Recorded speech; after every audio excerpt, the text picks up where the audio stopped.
Bueno, continuando con los mitos del rey Arturo, estamos con el libro de El mago Merlín y la profecía de los druidas. Y vamos a iniciar el capítulo 6, que se llama Aguas Hirvientes.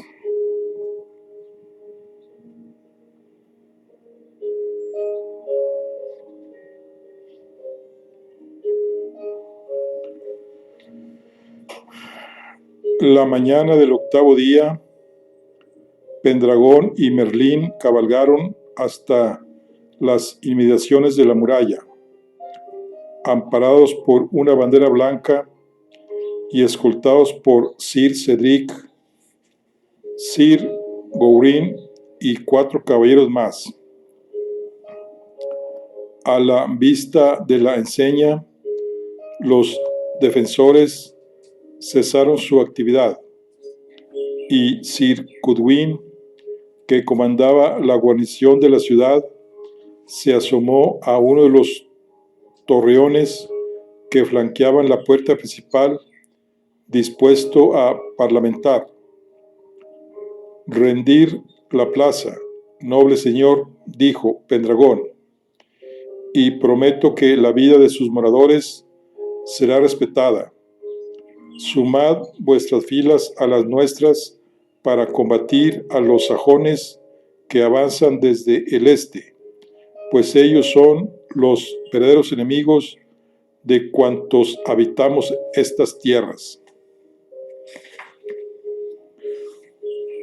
Una sonora carcajada atravesó el aire desde lo alto de las almenas.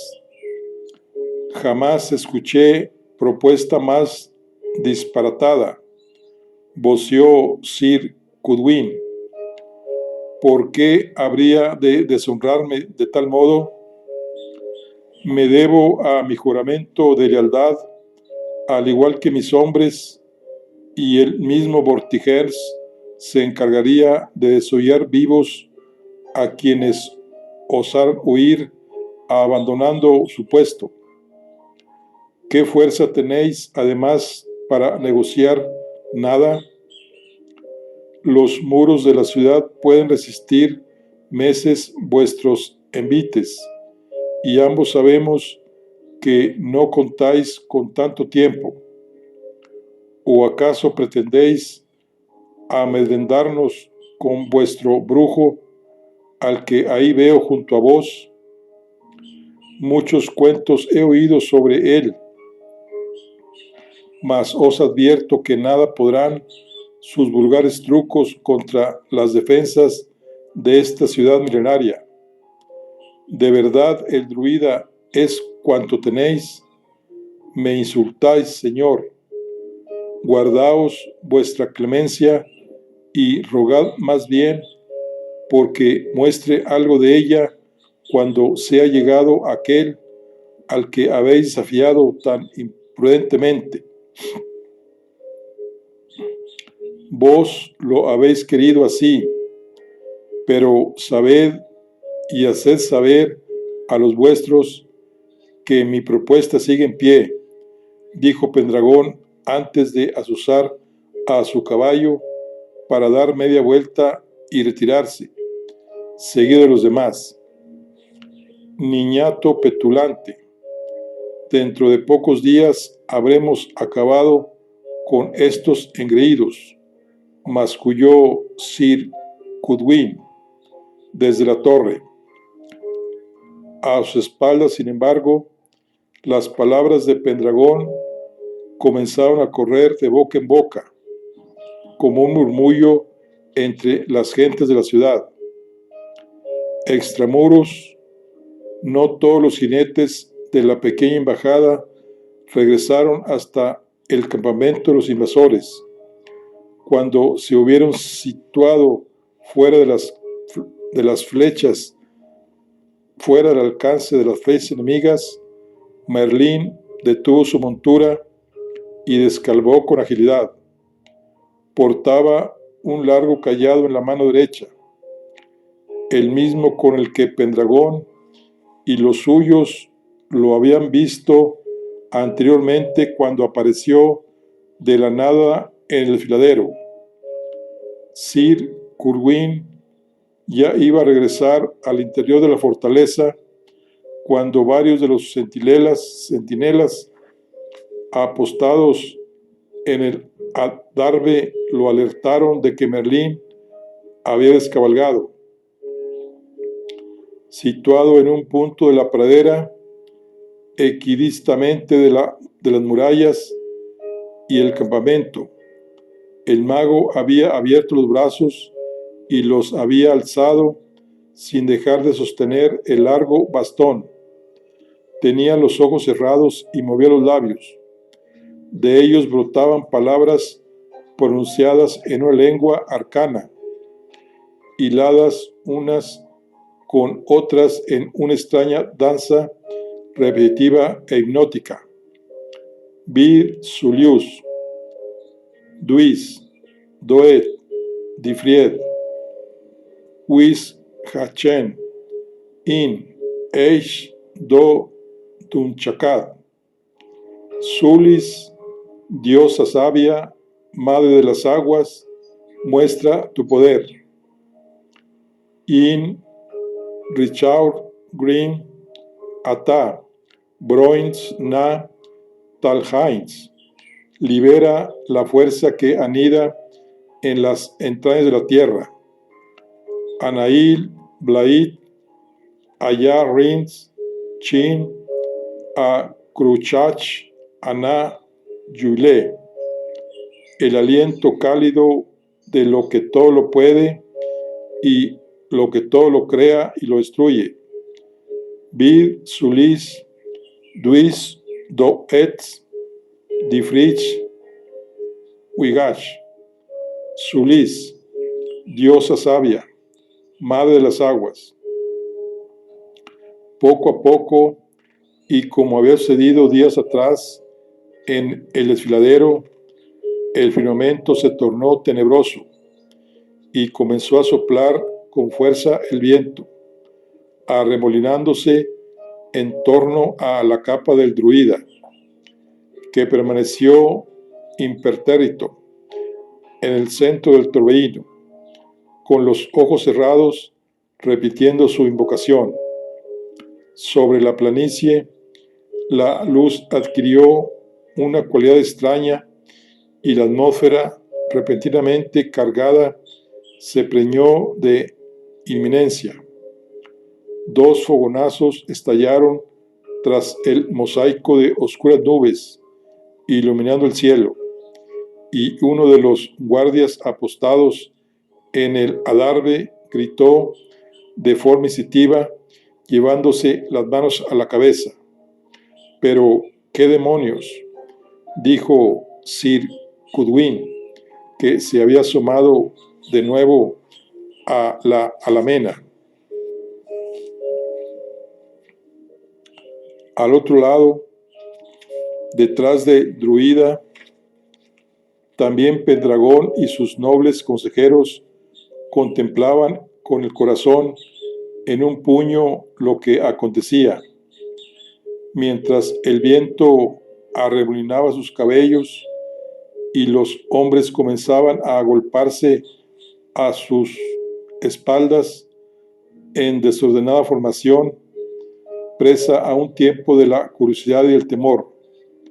Más atrás todavía, en el cercano bosque, los pájaros alzaron el vuelo y se alejaron del llano en mitad de una frenética algarabía. Mientras tanto, Merlín seguía entonando su cántico, que parecía extenderse en círculos concéntricos en torno a él, expandiendo consigo un campo de fuerza cada vez mayor que hacía revolverse la tierra y temblar los árboles a su paso. El druida fue alzando la voz progresivamente, repitiendo cada vez con más fiereza cada sentencia de su conjuro, hasta que levantó con fuerza su bastón y lo dejó caer de pronto, de modo que la punta se clavó más de un palmo en la tierra. En el preciso instante en que gritaba otra vez: «Muestra tu poder», el suelo crujió y se agrietó en torno al báculo. Asombradamente, la grieta no se detuvo ahí. A una velocidad vertiginosa comenzó a avanzar en línea recta hasta la ciudad, hendiendo el terreno como si fuera una serpiente gigantesca. Ante la mirada atónita de los cientos de soldados que ya se agolpaban en el adarve. Cuando el surco llegó al pie de la muralla, ésta comenzó a temblar en el punto en que la grieta entró en contacto con ella. La pared vibró entonces ligeramente y principió a cuartearse como si una rama de hiedra ascendiera furiosa por la piedra. Por unos momentos pareció que el recio parmentro se hubiera tornado de cristal y fuera a hacerse añicos. «No es posible», murmuró Sir Cudwin, incapaz de dar crédito a lo que contemplaban sus ojos. Al ver agrietarse aquel lienzo, varios de los hombres que estaban arriba se apelotonaron hacia la escalera posterior, tratando de abandonar el adarve a toda prisa, convencidos de que la pared que lo sostenía estaba a punto de ceder. No obstante, aunque las fisuras eran claramente visibles en la superficie, el muro no se derrumbó. «Resiste», dijo Sir Cudwin para sí aliviado. «Resiste», gritó. «Regresad a vuestros puestos por San Jorge». En ese momento, sin embargo, llegó hasta las almenas el eco de un griterío, procedentes de las calles de la ciudad. El comandante de la plaza se volvió. Entonces advirtió que la muralla no era el objetivo final de la grieta y lo que fuera que la provocase, sino que ésta, salvada la fortificación, había seguido avanzando intramuros, rompiendo en pedazos el empedrado de las calles y resquebrajando la fachada de decenas de edificios en su imparable avance hacia la parte alta, el lugar donde se encontraba la iglesia, el viejo santuario y las termas. Por doquier, las gentes retrocedían espantadas, buscando cobijo. En ese momento, un enlace llegó corriendo desde la Acrópolis, portando noticias para Sir Cudwin. «Señor, el templo». Sir Cudwin alzó la vista y observó entonces la masa de vapor blanquecino que había comenzado a envolver el antiguo y ruinoso templo de Sulis Minerva, que aún presidía la ciudad, así como los baños adyacentes. «¡Fuego!», exclamó el comandante, basculando hacia el otro frente de la muralla. «Han prendido fuego al templo. Hay traidores entre nosotros». «Señor, no es fuego, es el agua», trató de explicar el mensajero. Está hirviendo». En efecto, la misma fuerza invocada por el druida que había hecho estremecerse la tierra parecía haber convulsionado el manantial de aguas cálidas sobre el que estaba edificado el templo y del que se nutrían las termas, así como numerosas canalizaciones de la ciudad. El agua de la fuente sagrada manaba ahora a borbotones y cada vez más caliente, a tal punto que los guardianes del templo, los sacerdotes de la cercana iglesia, y tras ellos, cuantos custodiaban los baños, habían tenido que salir huyendo, envueltos en vapor, alertando con grandes gritos del terrible prodigio.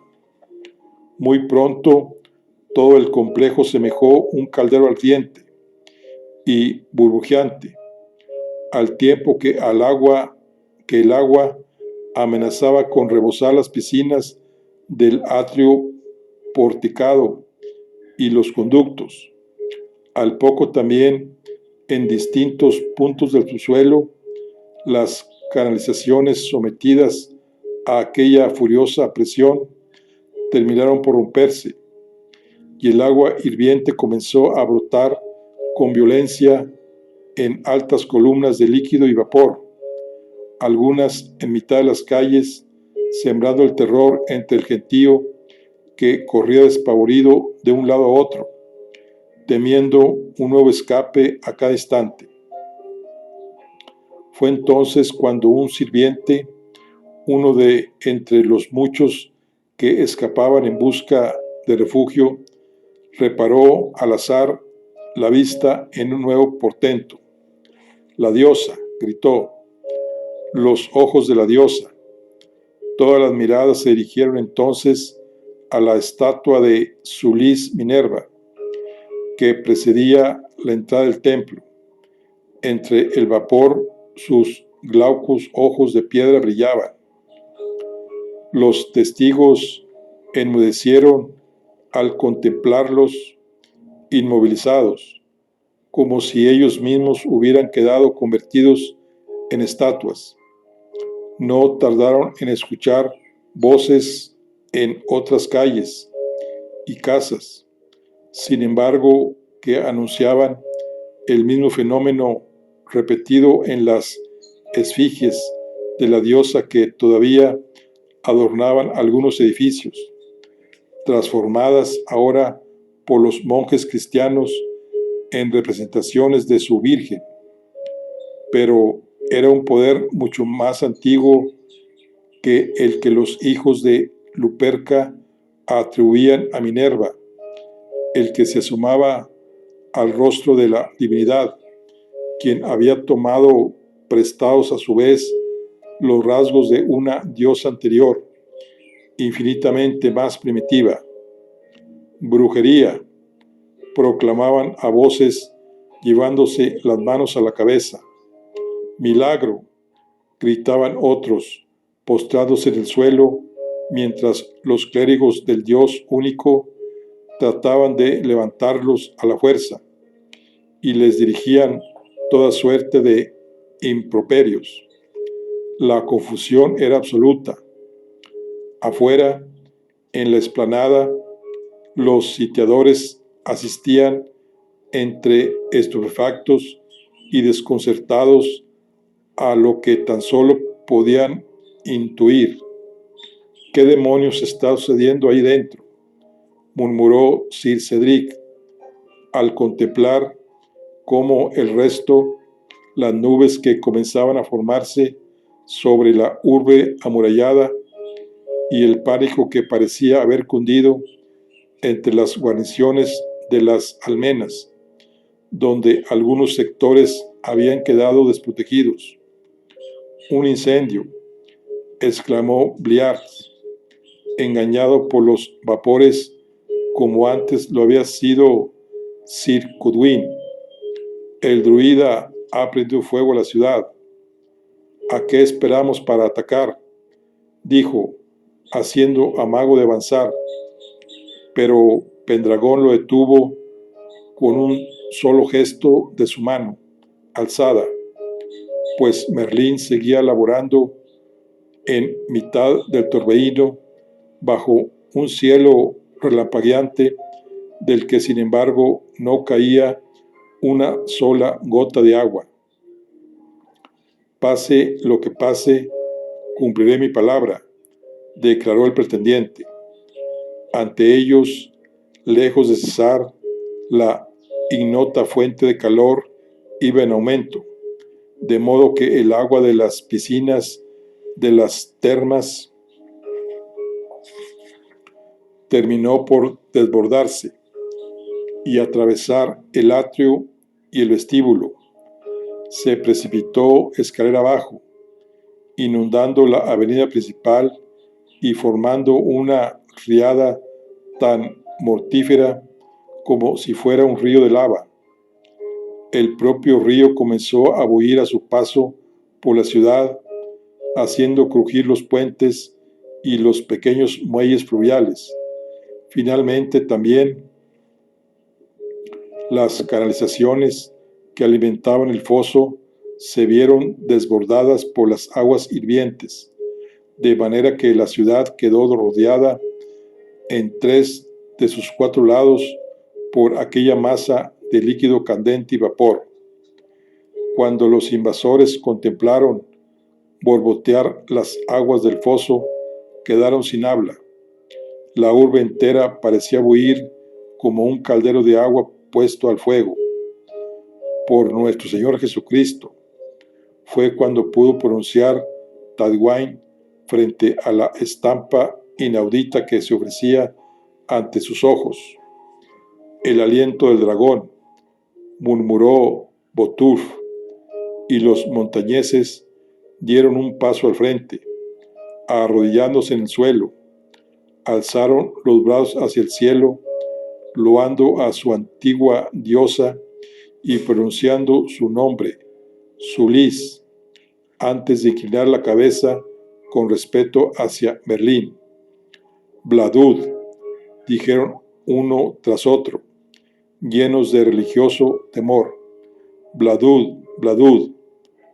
Al desbordarse las aguas del manantial y las termas, y temiendo que pudiera suceder otro tanto con las del río, condenado a los sitiados a la perdición, dentro se alzaron las primeras voces pidiendo la rendición de la ciudad.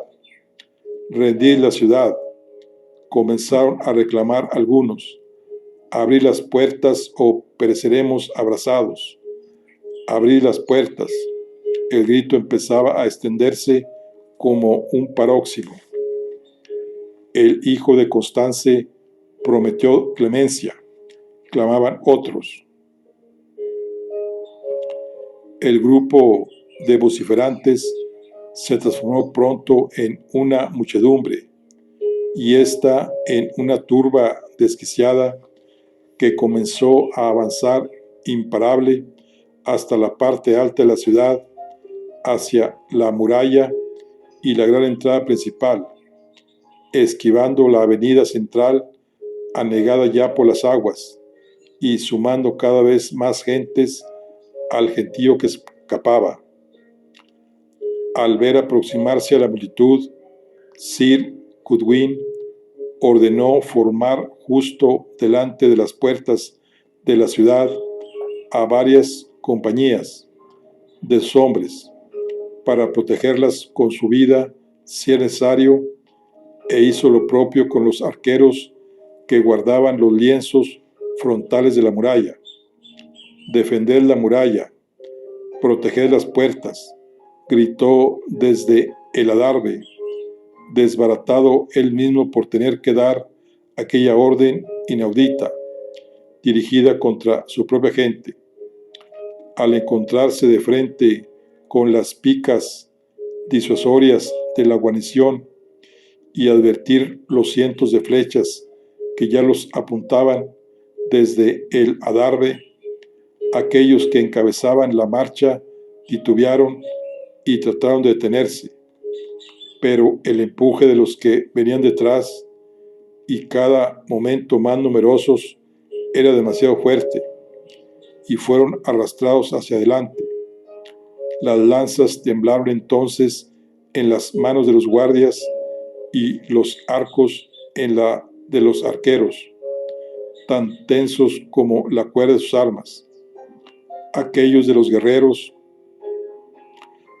más próximos a las grandes puertas comenzaban además a padecer el terrible calor procedente del foso, e intentaban despejarse como podían de las trancas de hierro y las broncinas hojas cada vez más candentes. Abrid las puertas, bajad el puente, gritaba la turba cuyo furor seguía creciendo. Señor, dijo uno de los jefes a Sir Codwin, tratando de prevenir una matanza, pero al señor de la plaza no le templó el pulso. Bajando el brazo, dio la orden de disparar. Poco más de la mitad de sus hombres fueron capaces, sin embargo, de obedecer el mandato. Si Buen fue suficiente para derribar a decenas de sus paisanos, entonces se desató la locura. Los que estaban más atrás comenzaron a arrojar piedras contra los soldados, mientras que aquellos que estaban en las primeras filas, empujados por el resto, incapaces de retroceder, se lanzaron desesperados a pelear con las manos desnudas. Sir Codwin ordenó una segunda descarga, pero esta fue más desordenada que la anterior y solo sirvió para encrespar aún más a la turba. Al pie de la muralla, la retaguardia de hombres que defendían las puertas se colapsó por el calor y fueron algunos de ellos los que, viéndose perdidos, comenzaron a accionar el mecanismo del puente levadizo antes de que la rueda dentada estuviera demasiado caliente. «Deteneos, traidores», a ellos vociferó Sir Codwin, presa de la exasperación, aunque era demasiado tarde, pues todos peleaban ya por salvar el propio pellejo. Desde afuera, Pendragón y los suyos contemplaron atónitos cómo el gran puente levadizo comenzaba a bajar a violentos empellones sobre el foso hirviente. Comprendiendo que la ciudad estaba a punto de caer, Pendragón ordenó formar a su hueste y avanzar lentamente en semicírculo hasta las puertas de la ciudad, cubriendo una gran extensión para impedir la huida de quienes saliera o contener un posible contraataque desesperado de los defensores, pues no albergaba certeza alguna de con qué iba a toparse. Finalmente, el puente cayó con un gran estruendo, prolongado por el chirrido de los goznes de las enormes puertas. Al abrirse, una riada humana se precipitó al instante por el gran vano, inundando el puente de hombres, mujeres y niños, guerreros y ciudadanos por igual, algunos de ellos todavía luchando entre sí. Impelidos por la inercia, varios cayeron al foso, donde perecieron entre alaridos. Los demás comenzaron a desgarrarse las túnicas y otros pedazos de su atuendo para enarbolar los trozos de tela en alto, proclamando su rendición frente a la hueste que ya lo rodeaba. Solo entonces depuso los brazos Merlín y arrancó del suelo su báculo. En el momento mismo de hacerlo, las aguas empezaron a apaciguarse y a recuperar poco a poco su temperatura normal. Las grandes nubes de vapor que todo lo cubrían como un sudario tardarían la tarde entera en disiparse. Cuando la noche cayó sobre la ciudad tomada, todavía restaba un rescoldo de fulgor en los pétreos ojos de la diosa.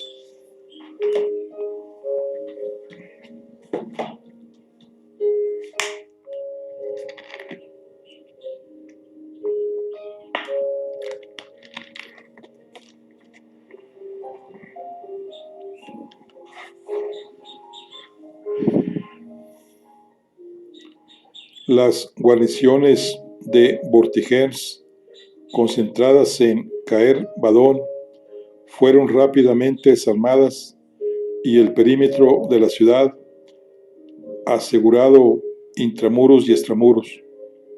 Se dispusieron vigías en las atalayas y por orden de Pendragón, numerosas patrullas se dedicaron a recorrer la ciudad de arriba abajo con el objetivo de garantizar que sus habitantes no se sintieran tentados de reconsiderar su rendición, pero también con el de disuadir a los vencedores de entregarse al pillaje.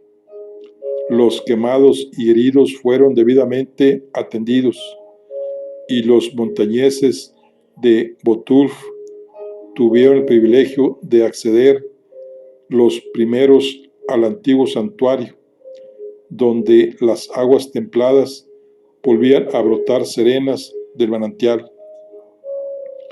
Pronto quedó claro que el pretendiente estaba dispuesto a cumplir escrupulosamente su palabra. Finalmente, al atardecer, la ciudadanía, tanto guerreros como civiles, fue convocada en el antiguo foro frente a la gran escalinata que daba acceso a la parte alta, pues Pendragón deseaba dirigirse a ella. Antes de hacerlo, el vencedor del día se había reunido en solitario con Merlín en una estancia de la casa noble donde se había instalado. Tanto los nobles de Logrés como los hijos de Agrace mostraron cierta resistencia al secretísimo del encuentro y pronunciaron alguna queja sobre ello, mas poco pudieron hacer para impedirlo, pues el nuevo portento obrado por el druida había terminado por tornar estúpida, si no abiertamente mezquina, toda suspicacia respecto a él. Una vez más le debían la victoria. Aún no salen de su asombro, dijo Pendragón, señalando a través de la ventana al gentío que ya comenzaba a congregarse en la plaza. Tampoco yo. En apenas una semana me has concedido 2 victorias decisivas y obrado milagros que creía solo al alcance de Dios. Me temo que siga habiendo más de un Dios, mi señor, aunque puedo aseguraros que yo no me cuento entre ellos, respondió Merlín, pero sí entre sus predilectos. Tal vez haya algo de verdad en la leyenda de los montañeses, dijo Pendragón, escrutando con curiosidad al druida. Caer Vador es nuestra, y casi sin derramamiento de sangre. Y bien, ¿qué me aconsejas hacer ahora? Sería estúpido si no escuchara tu palabra antes que la de nadie más después de lo que has demostrado. Convertid esta victoria en un símbolo de vuestra magnanimidad, no de vuestra crueldad, respondió Merlín. Corred la voz de que no deseáis enfrentaros ni a los britones ni a los anglos. Servíos de aquel anhelo que une a unos y otros para sumar nuevas adhesiones. Devolver a los sajones al mar, dijo Pendragón. Así es, asintió Merlín. Vortigers obró con astucia, forjando un pacto con ellos, que sirvió para asentar su poder y ocultar su debilidad en un momento delicado. Pero a la larga, esta asociación contra natura está llamada a ser su perdición. En esta isla no hay aldea, villa o castillo, y ni siquiera clan del norte que no haya sufrido el azote del sajón en algún momento del pasado. Muchas de las heridas recibidas son recientes, y la obsesión de Vortigern por construir su torre a toda costa no ha hecho sino aumentar los resquemores contra él en no pocos predios. El señor de Gales no cuenta ya con la reputación que un día tuvo, pero si con una hueste inmensa, replicó Pendragón, 10.000 hombres se acercan desde el noroeste mientras hablamos, y 3.000 más por el este.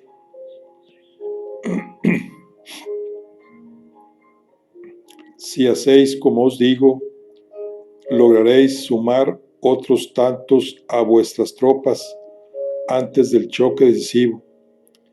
Ilustrad con los hechos las palabras que pronunciéis hoy. Liberad a los prisioneros y ofrecerles unirse a vos, o dejadlos ir al encuentro de Vortigern. Una vez asegurada la ciudad, marchad primero contra los sajones.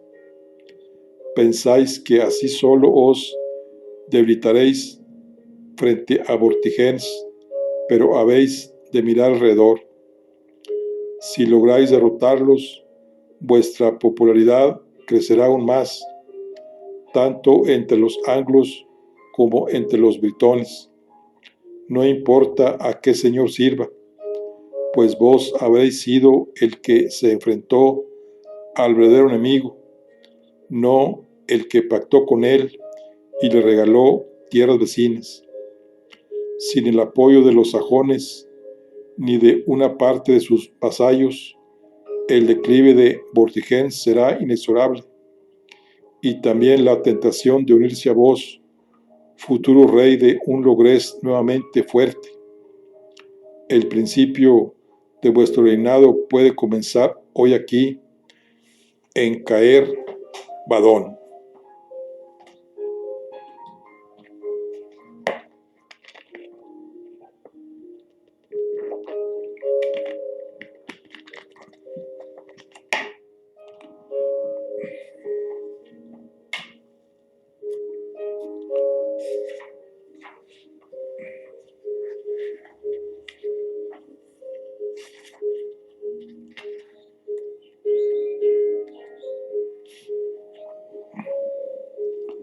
Pendragón escuchó al druida con atención y después preguntó, clavando la mirada en él. Merlín no respondió de inmediato. Recordad las palabras de Botulf, pues él os dio la clave, dijo finalmente. Aprended de la perdida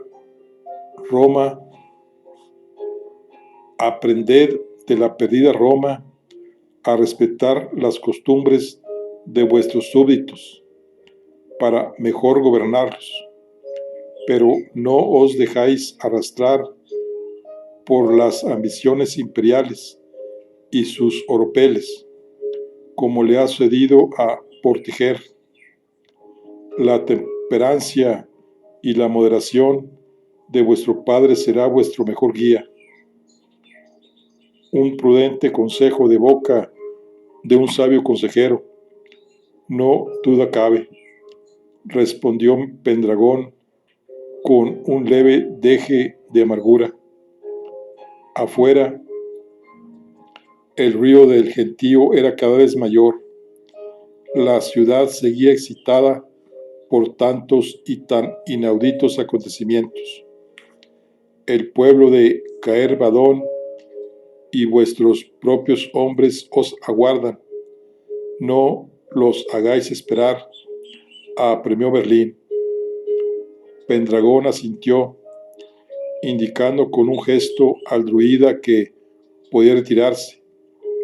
Antes de que éste cruzara el umbral de la estancia, sin embargo, lo llamó por su nombre. Merlín dijo: Señor, respondió él girándose, todos, plebeyos y reyes, venimos al mundo con un propósito. Dime, ¿Cuál es el tuyo? Por unos instantes la estancia volvió a quedarse en completo silencio. Honrar un poder más antiguo que el mundo mismo, velar por su preservación y laborar siempre por el mayor bien, declaró el druida. Nobles máximas, aunque algo vagas tal vez, contestó Pendragón, acercándose hacia la ventana. No me cabe ninguna duda de que pudieses ver más allá que cualquiera de nosotros, mucho más allá. El pretendiente hizo una pausa y se volvió de nuevo.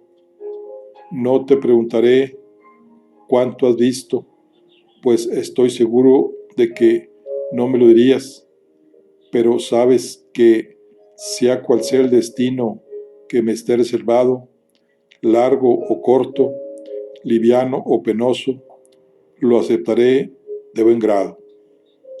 Lo sé, respondió Merlín, y eso os honra. El mago salió de la estancia y el futuro rey quedó a solas con sus pensamientos. Debía impartir instrucciones con premura.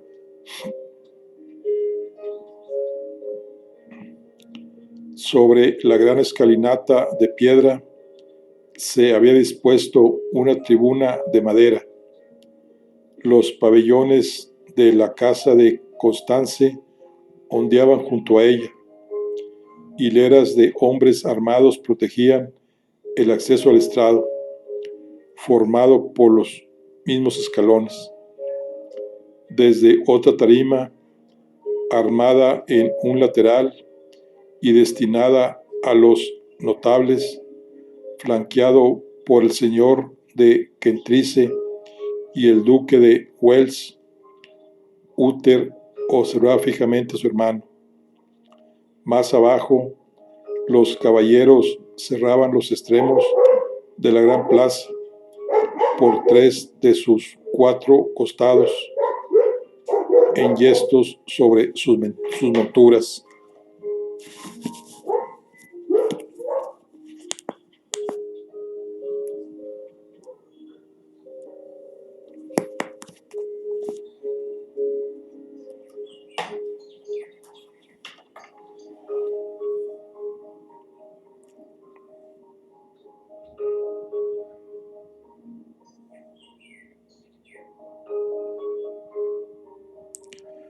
Decenas de guardias de a pie custodiaban a su vez los accesos al antiguo foro, cuya explanada central abarrotaban los habitantes de la ciudad, así como los soldados de la guarnición derrotada, maniatados y vigilados uno a uno por los hombres armados de Pendragón y por orden suya.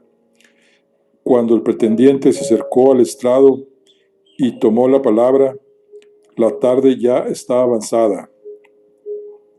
Sobre la ciudad el cielo seguía parcialmente cubierto, pero uno de los postreros haces que se filtraban a través de las nubes había hendido también algunas de las muchas gotas de vapor condensado que aún flotaba en el ambiente, formando un gran arcoíris, con los restos de los viejos templos a sus espaldas, algunos convertidos en capillas de santos, y enmarcado por el gran puente celeste y multicolor que había seguido a los terribles prodigios. El orador semejaba la viva imagen de la esperanza, y esperanza en un futuro mejor fue lo que ofreció a los presentes. Demasiadas penalidades se han abatido sobre esta tierra en tiempos recientes, proclamó con voz potente. Habéis padecido guerras sin cuento, sequía, hambre y hasta hace poco también las veleidades de un tirano caprichoso. Al escuchar enumeradas sus penalidades por boca del vencedor, La muchedumbre se agitó y se oyeron las primeras voces de asentimiento. Queremos paz y queremos pan, gritó una mujer desdentada, a la que pronto se sumaron otros ciudadanos. Estoy aquí para poner fin a todo ello, prosiguió Pendragón. De todos los males, sin embargo, ninguno causa tanto daño ni ofende tanto nuestro orgullo como el perpetrado por el enemigo venido del otro lado del mar para saquear nuestros templos y graneros y arrebatarnos nuestra tierra. Ha llegado la hora de combatir a quien quiere invadirnos y de escarmentar a sus cómplices, aquellos que venden a los suyos para hacer tratos humillantes con el enemigo. Muerte al invasor, clamaron varias voces bajo el estrado. Pendragón hizo una pausa antes de continuar. Escuchadme bien y haced saber a todo el mundo lo siguiente. No he regresado a estas costas para hacer la guerra ni a britones ni a anglos, y desde este momento no me enfrentaré a unos ni a otros, mientras pueda evitarlo. 3000 sajones avanzan desde el este, sembrando la destrucción a su paso, por orden del tirano que se oculta en su flamante torre como una alimaña en su guarida. ¿Hasta cuándo permitiremos tamaña indignidad? Es mi voluntad salir a su encuentro y combatirlos hasta que la sangre del último de ellos empape la tierra que nunca debieron mancillar. Espoliada por aquellas palabras y por la carismática estampa de quien las pronunciaba, la muchedumbre prorrumpió en gritos de entusiasmo y en nuevas invectivas contra el pueblo invasor, cuyo azote había sufrido, como gran parte de la isla, en tiempos no muy lejanos. En su tribuna, Bliards y Tadwains sonrieron, complacidos por la reacción del gentío. Con semblante grave y sospechando la mano del druida en el discurso del hijo de Constance, Sir Cedric y Sir Owain buscaron con la mirada a Merlín, pero, una vez más, el mago parecía haberse sumado. Por eso os digo hoy aquí, prosiguió Pendragón, cada vez más encendido, que os unáis a mí. ¿Qué más pruebas queréis de que la divina providencia está conmigo, que los prodigios de los que habéis sido testigos?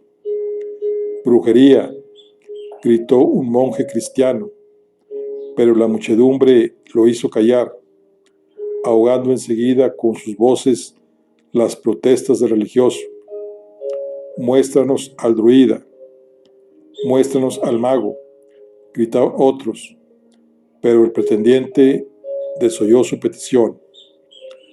Como prueba de que cuanto os digo es cierto, continuó Pendragón, es mi voluntad conceder la libertad aquí y ahora a cuantos habéis sido derrotados. Sois libres, si así lo deseáis, de correr a reuniros con ese infame de Vortigern, quien únicamente merced a la conspiración y la traición ostenta el mando del reino, cuya corona solo a mí me pertenece. En ese momento, y ante el asombro general, cada uno de los hombres de la hueste de Pendragón que custodiaba a un guerrero defensor, se acercó a él por la espalda y le soltó sus ataduras. También Sir Goodwin y sus oficiales fueron liberados, y acto seguido les fueron ofrecidas monturas. El desconcierto de los mandos no era menor que el de sus hombres, que se miraron unos a otros, frotándose las muñecas desatadas, sin saber muy bien qué hacer. Y aún el de los propios aliados de Pendragón, algunos de los cuales se revolvieron incómodos en sus asientos. ¿Qué demonios estaba haciendo el heredero de Constance? Pero las calculadas palabras de Pendragón habían surtido efecto. Rodeando a los soldados librados, la multitud los jaleaba para que se unieran al pretendiente. En vano intentó Sir Goodwin disciplinar de nuevo a su tropa y obligar a sus infantes a reintegrarse en sus filas. Contagiados del entusiasmo general e interpretando también que era la estrella de Pendragón y no la de Vortigern la que estaba en ascenso en su gran mayoría, los vencidos se unieron en fraternal abrazo a sus captores entre un gran griterío. Larga vida a Pendragón, rey de Logres, se oyó proclamar, y una multitud de voces se sumaron a la aclamación. La ciudad, que hacía unas pocas horas estaba sumida en el caos y la desesperación, se había convertido en una fiesta. Apenas una cincuentena de jinetes, todos ellos señores de rango, acompañó a Sir Goodwin cuando caía ya la noche. Este emprendió la marcha. Ahora sí, la victoria era completa. Con todo, las buenas noticias no acabaron con la marcha de Sir Goodwin. A la mañana siguiente, 2 jinetes arribaron a la ciudad con poca distancia el uno del otro. Ambos portaban mensajes similares. Los señores de Avilion y de Arroy se unen a nuestra causa, anunció Pendragón a Merlín con una gran sonrisa dibujada en el rostro tras despachar a los 2 emisarios. No serán los últimos si juegas bien tus cartas, respondió el druida. Vortigern está todavía a 5 jornadas y los sajones a 3 por el este. Gracias a tu ayuda y a la velocidad con la que hemos tomado la ciudad, su pinza ha fracasado. Marcharemos sin demora contra los sajones y la victoria nos granjeará aún más apoyos, equilibrando nuestras fuerzas con las del señor de Gales. Contigo a mi lado, buen amigo, me siento invencible. Nadie lo es, no lo olvides, replicó Merlín, enfriando el juvenil ardor de Pendragón. No cometas el error de vender la piel del oso antes de cazarlo. Pendragón cayó algo avergonzado. Su espíritu bullía con tanta o más intensidad que las aguas de la ciudad el día anterior. Los acontecimientos recientes habían espoleado su orgullo y su ambición. Qué duda cabía, pero en lo más profundo de su ser, una negra intuición había comenzado a abrirse paso lentamente también. Un mal presagio, una sensación todavía informe que lo agitaba. Era él quien estaba verdaderamente al mando de la situación, ¿O era un simple juguete de fuerzas mucho más poderosas? ¿Podía fiarse del druida, envidiando su cada vez mayor preeminencia? Los hijos de Agrace habían comenzado a llamar al mago el nuevo Aulus a sus espaldas. Durante 2 noches consecutivas, Pendragón había soñado que caía en batalla. ¿Era ese su destino? Ni siquiera se atrevía a preguntarlo abiertamente. Melrin, respóndeme tan solo a una pregunta. Te lo ruego, dijo el hijo de Constance. ¿Seré algún día rey de Logres? El mago se giró sin decir nada y emprendió el camino de salida. Lo serás, gritó sin volverse, cuando ya cruzaba la puerta, y sus palabras resonaron bajo el arco de piedra. No sirvieron aún así para mitigar del todo la inquietud del futuro rey, pues el tiempo, corcel enloquecido, volvía a apremiar, y la batalla decisiva se insinuaba ya en el horizonte. Fin. Bueno, aquí concluimos lo que es el libro de El mago Merlín y la profecía de los druidas, donde se queda, donde la batalla decisiva está por llegar. Nos vemos en la siguiente. Hasta luego.